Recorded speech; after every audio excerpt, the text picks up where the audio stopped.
જય શ્રી કૃષ્ણ. ચાલો સાંભળીએ પવિત્ર પુરુષોત્તમ માસ નિમિત્તે પુરુષોત્તમ માસ સુદ ચોથની વાર્તા, ધનબાઈ મનબાઈની વાર્તા. ધારાનગરીમાં રાજા ભોજનું રાજ તપે. રાજા ઘણો દાની અને પ્રજાવત્સલ. પ્રજાના દુઃખે દુઃખી અને સુખે સુખી થાય એવો. એ નગરીમાં ધનબાઈ અને મનબાઈ રહે.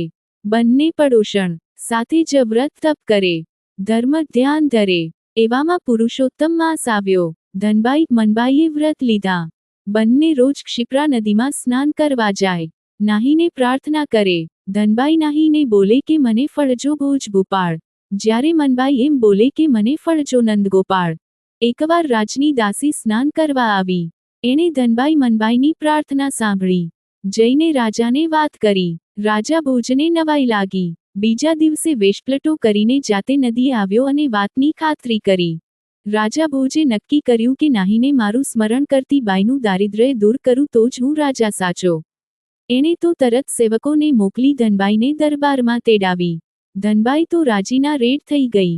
હરખનો પાર ન રહ્યો. નક્કી દયાળુ રાજા ભોજ સોનામહોર અને હીરામાણેક આપશે. ધનબાઈ તો આવી દરબારમાં અને હાથ જોડીને ઊભી રહી. રાજા ભોજે એને અધમણનું કોળું આપ્યું.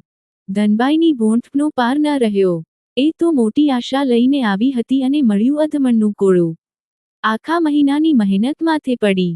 ફળિયામાં બધા જાણશે તો હાંસી કરશે એવા ડરથી ધનબાઈએ કોળું 4 આનામાં કાચિયાને વેચી દીધું અને ઘર ભેગી થઈ ગઈ. આ બાજુ ધનબાઈ ગઈને મનબાઈ આવી. મોટું કોળું જોઈને વિચાર કર્યો કે કોળું જ લઈ જાઉં. ફળિયાના છોકરા ખાશે તો રાજી થશે. એ તો 6 આના આપીને કોળું લઈ ગઈ. છરી લઈને જ્યાં કોળું કાપ્યું ત્યાં તો ન કરતી 1000 સોનામહોર પડી. મનબાઈ તો રાજી થઈ ગઈ. નક્કી આ પુરુષોત્તમ પ્રભુની જ કૃપા. ધનબાઈએ 5 સોનામહોર વટાવીને સીધું સામાન ખરીદ્યા. 101 બ્રાહ્મણને નોતરી દીધા. જમાડીને મોં માંગી દક્ષિણા દીધી. બ્રાહ્મણો તો મનબાઈનો જય જયકાર કરવા લાગ્યા. આ જય જયકાર વેશપલટો કરીને તમાશો જોવા આવેલા રાજા ભોજે સાંભળ્યો. ધનબાઈના બદલે મનબાઈનો જય જયકાર સાંભળીને એને નવાઈ લાગી. તપાસ કરતાં જાણવા મળ્યું કે ધનબાઈએ તો કોળું 4 આનામાં વેચી દીધું હતું. રાજા સમજી ગયો કે જેના ભાગ્યમાં ન હોય એને ભૂખ પણ ન આપી શકે.